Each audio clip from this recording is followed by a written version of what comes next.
I'm going to tell you where I think Shell is on the basically the maturity model that we've developed for FP&A. So if you look at the first slide I've prepared, I tried to give an overview of where I've ranked Shell on the different aspects of the maturity model in terms of the developing, intermediate, or leading states. What is the first thing you'll notice? You'll probably see that I've used different shades of green, illustrating certain areas where I think we're leading, and certain areas where clearly we're still in the defined stage or in the advanced stage. And you also see that actually even within the different aspects, it's not all as black and white as it can be. It's very much a journey that that you go through as a company there. And what I will do with you today is pick out a couple of areas where I think within Shell we're leading. And I'll start on the next slide talking about leadership as the first element where I do think we're in leading states in a couple of areas. And I'll start with promote change.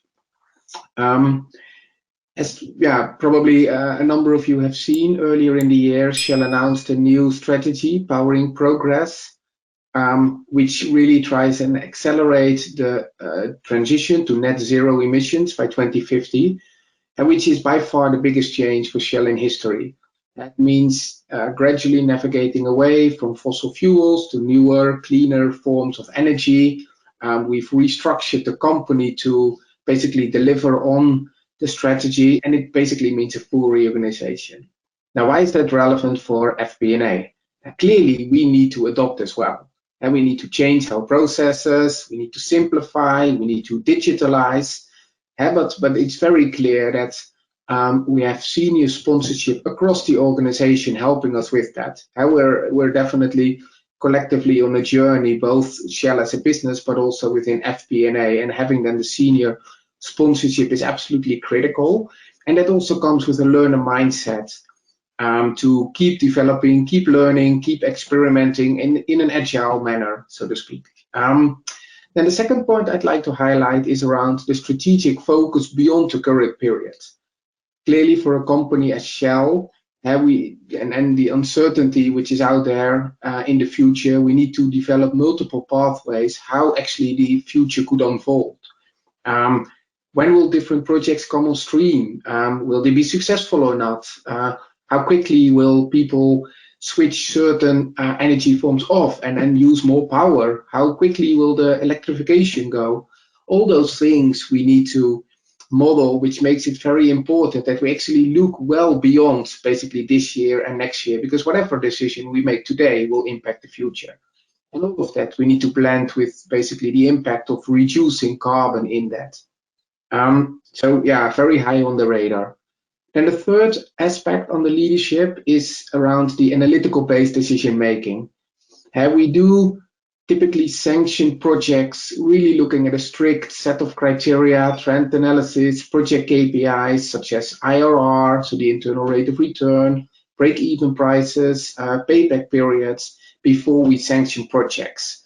And then we also try and model that really in different scenarios. And that's an area where both strategy and FP&A plays a key role in that. So hopefully that gives you a flavor on the leadership aspects. And now I move in my next slides to business partnering and collaboration. Let me start with collaboration. To be honest, it's probably in our DNA by being a Dutch, UK-based originated company. Consensus building. So typically how we work is through multidisciplinary teams. We form natural teams to solve certain dilemmas. Those teams then cover basically the different set of expertise we need to solve a problem, regardless of the hierarchy or location or team structure. And then very much FP&A plays the glue in that, really making that happen, bringing the people together, and then working out models and scenarios, etc. And the next one is around trusted advisor. Clearly within Shell, finance plays a key role as almost co-pilot to steer the business. And we've got a seat at every business table, which is different in different companies. In some companies, finance really is more almost the controller, the policeman, but clearly we steer the business driving to the future as well. And we try and facilitate that development of those skills through very structured business partnering programs, which clearly is very, very challenging in a virtual environment, which we're currently in. But we try and develop our people to become very, very skilled in that. So then I move on my next slide to the last element, where I think we are definitely leading in a couple of areas. The first one being the scenario planning. Typically people see Shell as being well known for their scenario planning, and which we try and do to really describe potential plausible pathways to a future where the energy demand will change. You don't know exactly how they will pan out, so we prepare multiple scenarios and then try and adopt basically the business decisions using those for that. And if you're interested, you can basically see them on our website. And again, really, what my role, FP&A, does with those is basically model those out, see what happens on cash flows, on margins, what if prices are X or prices are Y, talk about uncertainty, etc. So they play a key role in there.